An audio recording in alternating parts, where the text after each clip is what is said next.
Jadi Madinah itu tempat orang saling menghargai, menghormati, tidak mempersoalkan asal usul daerah, tidak mempersoalkan bahasa, pokoknya baik itu disebut dengan Madin. Terjadinya sesuatu kebaikan di tempat itu dikai tak marbutoh. Yang terakhir ini loh, marbutoh niku artinya ditaleni, marbut ditaleni, terjadi menjadi Madinah.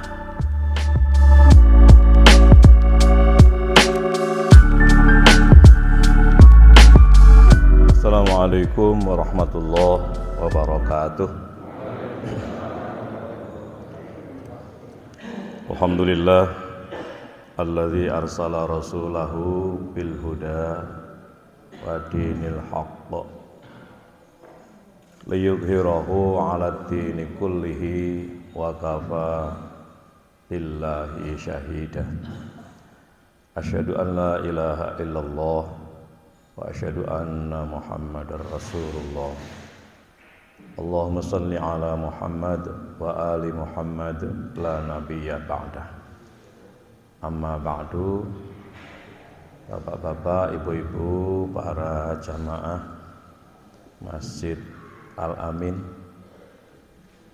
Sawu Jajar yang saya hormati, alhamdulillah pagi ini kita masih berkesempatan untuk hadir di rumah Allah ini, hadir di Baitullah ini, di masjid yang kita cintai bersama ini, guna bersama-sama kita melaksanakan ibadah sholat fajar atau sholat subuh, dilanjutkan dengan kajian Ahad pagi insya Allah sampai tuluk.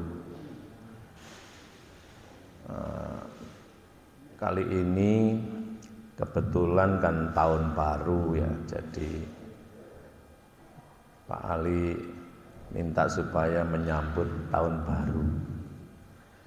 Sekarang tanggal 2, menyambut dan sekaligus mengisinya yang terpenting.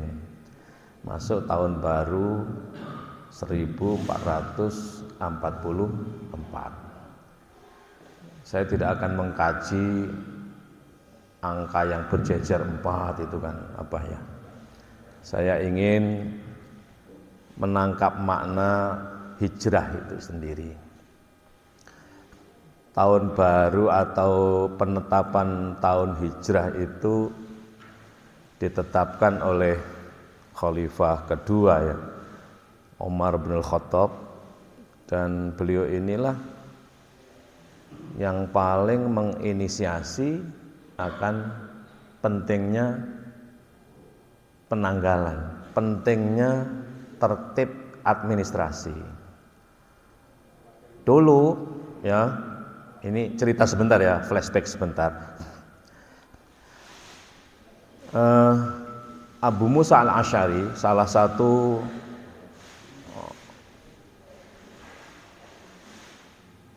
ulamanya para sahabat ya saat itu, salah satu tokoh daripada kelompok ashabu Rasulullah SAW bernama Abu Musa al-Asy'ari.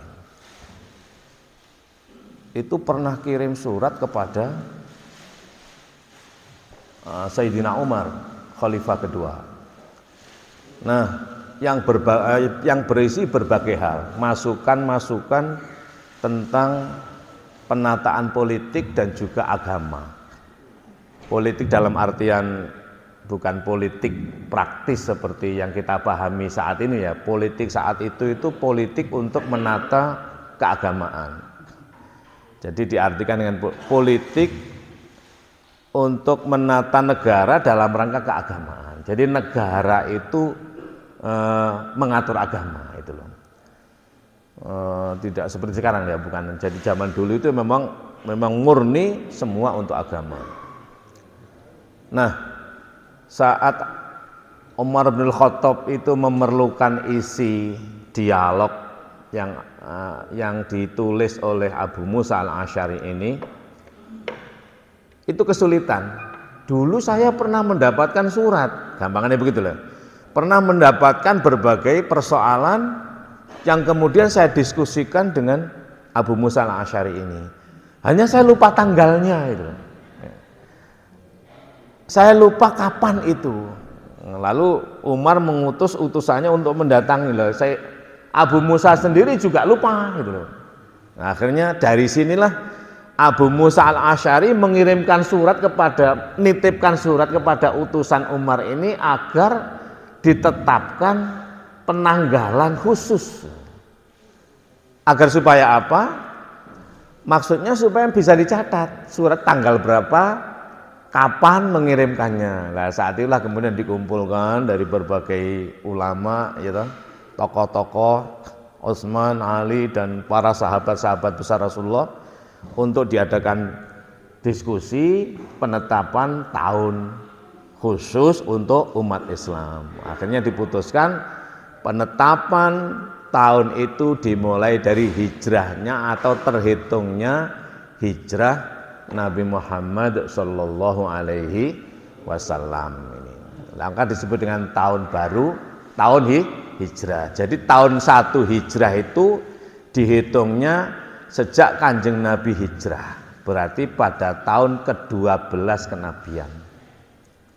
Pada tahun ke-12 kenabian. Saat itu berarti Nabi berusia 52 tahun.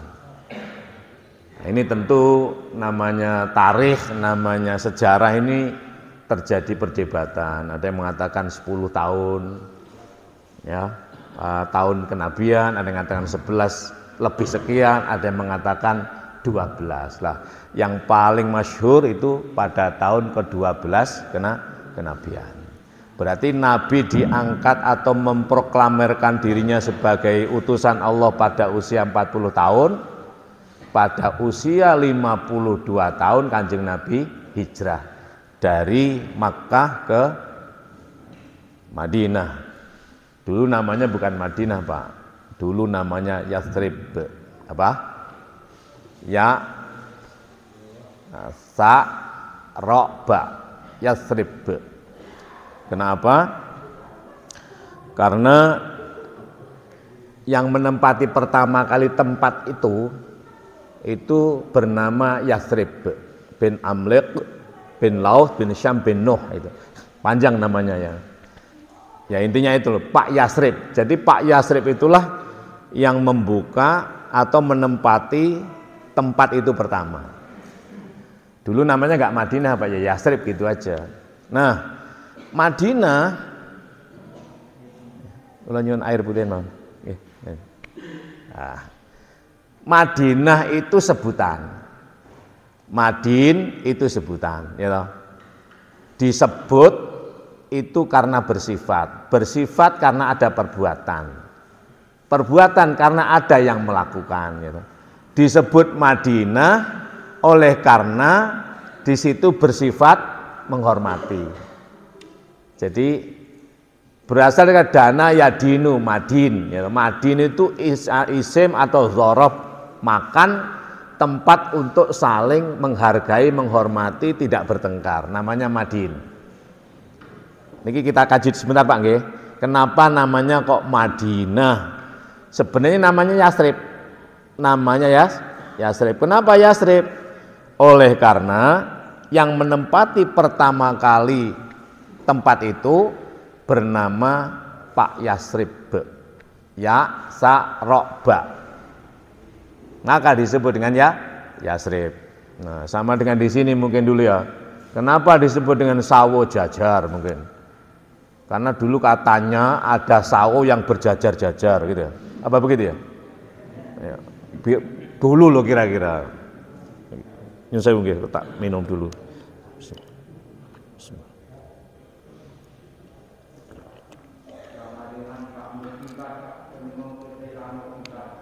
Gimana? Mukibat. Nggih. Nggih. Oh. Nggih. Nggih. Nggih mangke ditanyakan Pak nggih. Ya ceritanya semacam itu dalam berbagai buku sejarah. Dari Yathrib bin Amliq, bin Laut, bin Syam, bin Nuh, panjang sekali namanya ya. Dijujuk aja bin Nuh, berarti keturunan Nabi Nuh. Kenapa kok Nabi Nuh tidak ke Adam? Nah, cucu Adam itu sudah habis. Terjadi kiamat, semuanya tinggal rombongan Nabi Nuh. Yang sejumlah yang selamat di dalam perahu itulah. Nah, kita-kita ini berarti jenengan semuanya ini adalah anak cucu daripada Nabi Nuh. Keturunan Nuh, kalau keturunan Adam sudah habis pada saat terjadi banjir bandang Nabi Nuh. Yang selamat itu yang berada di perahu Nabi Nuh, kemudian turun beranak pinak ini dan seterusnya, termasuk pulau penjara sedaya ini. Nah, Madin itu, Madin artinya tempat untuk dana yadinu. Dalam bahasa Arab teman-teman, madrasah karena tempat atau madros kan, tempat untuk darosa yadrusu. Darosa yadrusu hanya belajar, madras atau madrasah tempat terjadinya proses pembelajaran. Madin adalah tempat untuk dana yadinu. Apa dana yadinu itu? Hidup berdampingan, rukun, guyub. Bahasa kita ya. Dana yadinu, hidup berdekatan. Maka menjadi dunia dekat. Dana yadinu artinya hidup saling berdampingan, berdekatan. Maka din juga berarti dekat. Nah, Madin artinya tempat terjadinya orang saling berinteraksi. Apa perdagangan, pergaulan, paguyuban dan sebagainya itu loh, dari berbagai arah. Maka sebutan Madin itu sudah ada sejak sebelum Kanjeng Nabi itu hijrah. Hanya namanya Yasrib. Nah, kegiatannya tempat itu Madin. Bisa dipahami mboten Pak niki. Nah, lalu menjadi Madinah ada namanya tak marbutoh. Tak di belakang niku lek madros menjadi madrasatun gitu. Lek masjid mboten. Lek masjid itu kan memang tempat ibadah khusus. Madin ditambahi tak marbutoh karena benar-benar telah marbutoh, telah terjadi proses hidup berdampingan antar satu dengan yang lainnya, disebut dengan Madinah. Nah, ketika Kanjeng Nabi rawuh, ketika Kanjeng Nabi hadir di situ, ditambah oleh Nabi namanya Madinah Al-Munawwarah. Artinya apa? Orang di sana itu baik semuanya itu loh. Orang beragama Yahudi, beragama lokal itu semuanya baik, tidak pernah bertengkar di Madinah. Berbeda dengan di Makkah. Nah, sehingga fenomena zahirnya antara pengikut Kanjeng Nabi dengan yang tidak mengikuti Kanjeng Nabi ini sama saja. Wonge podo, pakaiannya sama, modelnya podo. Jadi dalam tata kehidupan sehari-hari itu sama. Kalau di Indonesia kan bener sami Mbak, kalau di kita ini sing nyantri kali sing mboten kan ketok, ngoten ya. Artinya cara berpakaiannya berbeda. Lah di Arab niku sami mawon. Di Madinah itu sama saja. Fenomena zahire antara pengikut Kanjeng Nabi dengan yang tidak mengikuti Kanjeng Nabi itu sama. Nah, untuk membedakannya adalah Al-Munawwarahnya. Apa Al-Munawwarah itu? Kon dadi wong apik, menghargai orang lain ya, jujur, lek berdagang enggak ngapusi ya. Di Madinah ini enggak terjadi dagang mboten kados teng Mekah. Lek teng Mekah ini kuat-kuatan sing sugih dan menguasai dan sebagainya. Kalau di Madinah ini sangat menghormati. Enggak terjadi saling tipu menipu. Nah, bedanya kalau pengikut Kanjeng Nabi itu munawwarah. Apa munawwarah itu? Kon melakukan kebaikan, berdagang dengan cara jujur itu ojo ming jujur. Tapi niatono karena mengikuti kajaran Kanjeng Nabi, karena munawwar, karena disinari, karena munawwaratan min nuri Muhammad Rasulullah Sallallahu Alaihi Wasallam. Nah, baru disebut dengan Madinah Al-Munawwarah. Al-Munawwarah. Dulu namanya terkenal Yasrib, maka Madinah itu tempat kegiatan. Jadi namanya dzarab makan. Nanti belajar bahasa Arab Pak nggih. Enten isim dzarab kan? Dzarab zaman kali dzarab makan. Dzarab makan itu terjadinya tempat pekerjaan. Lek dzarab zaman itu saatnya terjadinya perbuatan. Nah, perbuatan dalam bahasa Arab disebut dengan fi'il. Makanya tentang bahasa Arab enten fi'il madhi, mudhari', masdar, terus wonten isim fa'il, isim maf'ul, dzarab makan, dzarab zaman. Ngene fataha yaftahu fathan wa maftahan wa huwa fatihun wa dzaka maftuhun iftah la taftah maftahun miftahun itu alate untuk membuka itu maftuhun sing dibuka, fatihun yang membuka, fataha telah membuka, yaftahu sedang dan akan membuka, maftahun tempat dibuka. Ngerti Pak? Lah, Madinah niku tempatnya kegiatan untuk saling menghargai dan menghormati, hidup berdampingan. Dana yadinu artinya saling berdekatan. Jadi kalau jenengan ngeten iki kan omahe enggak padha toh. Nah, ada yang di rumah sana, di rumah sini, dari berbagai daerah, ada yang dari Madura, ada yang dari asalnya dari Madiun, dari Blitar. Lalu dana yadinu Madinah teng mriki, ngoten.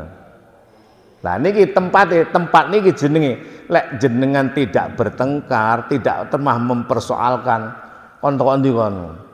Aku teko wajah. Oh, wajah. Oh, lah berarti lek ngoten duduk Madinah. Oh, alhamdulillah. Lah lek dari mana? Dari Badut, misalnya dari Badut. Oh, alhamdulillah, monggo berarti Madinah. Tapi lek Badut berarti tidak Madinah. Jadi Madinah itu tempat orang saling menghargai, menghormati, tidak mempersoalkan asal usul daerah, tidak mempersoalkan bahasa, pokoknya baik itu disebut dengan Madin. Terjadinya sesuatu kebaikan di tempat itu dikai tak marbutoh. Sing terakhir niku lho, marbutoh niku artinya ditaleni. Marbut ditaleni. Terjadi menjadi Madinah. Nah, pengikuti Kanjeng Nabi Madinah Al-Munawwarah. Kenapa? Saya